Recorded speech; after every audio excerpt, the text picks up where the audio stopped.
as they walk down those stairs of the Capitol.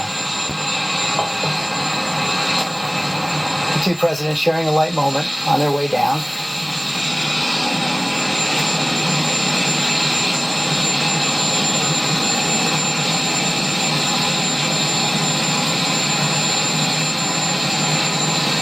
Smiles from both of them. 8 years in the White House for Barack Obama. Still a young man, only 55 years old. Many years ahead in his post-presidency.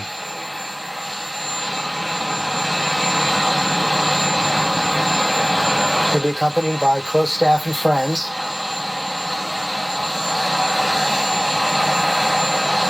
For this final farewell.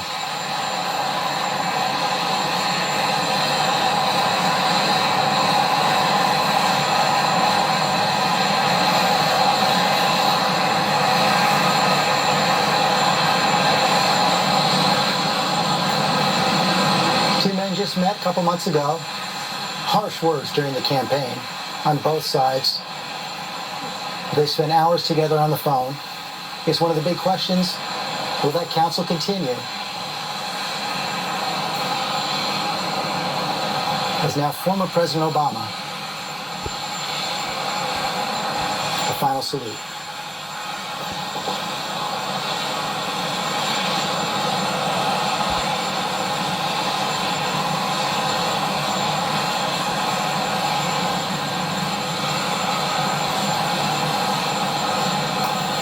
President Trump will now go into the Capitol for the lunch with the leaders of Congress of both parties.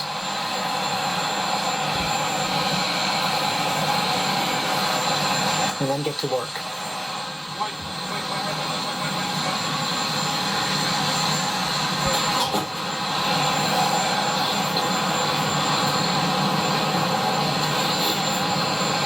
Amy Robach, out on the Mall. It was interesting, George, as we are all watching on the big screens right there, the Obamas leave on Executive One as he waved to the crowd. A lot of people in this crowd who stayed behind to watch waved back. It was a pretty poignant moment, but the crowd wasn't so friendly, I should say, earlier when Hillary Clinton came out. We actually heard some audible boos, which was a little surprising to me. And then I was expecting a big cheer when they announced President-elect Donald Trump when he came down the steps of the Capitol. And instead, there was a quiet cheer, but it was very subdued. It was not the boisterous response that I was expecting, and people were really listening. They were really taking it in, and it seemed like a very serious crowd. They were aware of the moment in history that they were witnessing, and they were respectful of President-elect Trump, but not overly joyous. And those that we talked to afterwards said that they loved his speech. They loved what he said.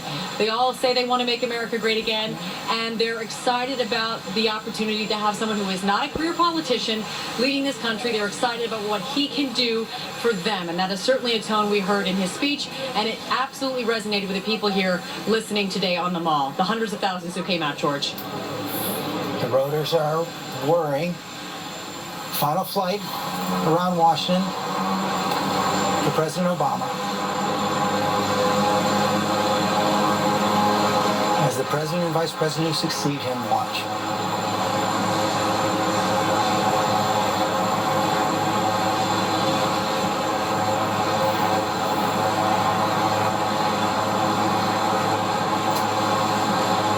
First time he enters that helicopter without the burdens off office.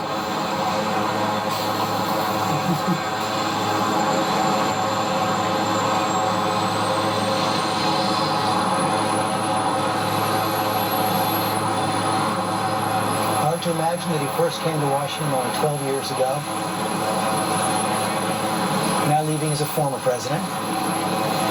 And truth be told, Donald Trump has not spent much time in Washington either. You could tell by that speech he gave.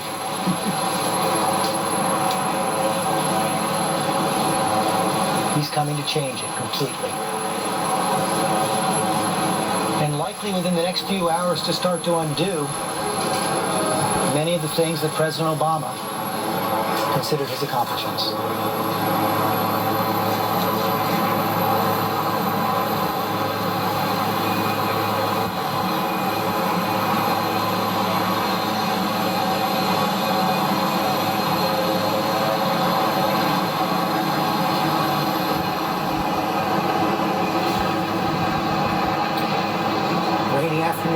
Washington.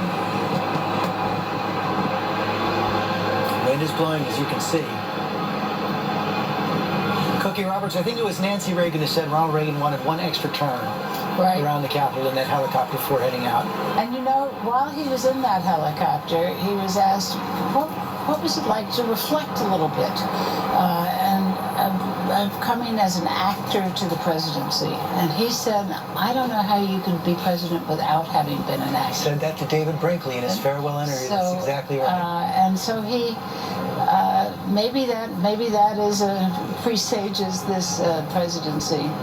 But this moment is quite something. And they will be coming back to Washington, but still, none of us ever get that view because it's restricted airspace. And it is a wonderful, wonderful view of this beautiful, magnificently beautiful city. He will be coming back to Washington simply as a citizen and a father to his daughter who will be in high school. And as we see him head to Andrews, I want to bring in more of our political analysts right now. Talk a little bit more about that speech. Alex Castellanos, supporter of the president. Was that the speech you expected? I thought it was a little hotter than I might have expected. I mean, that was a declaration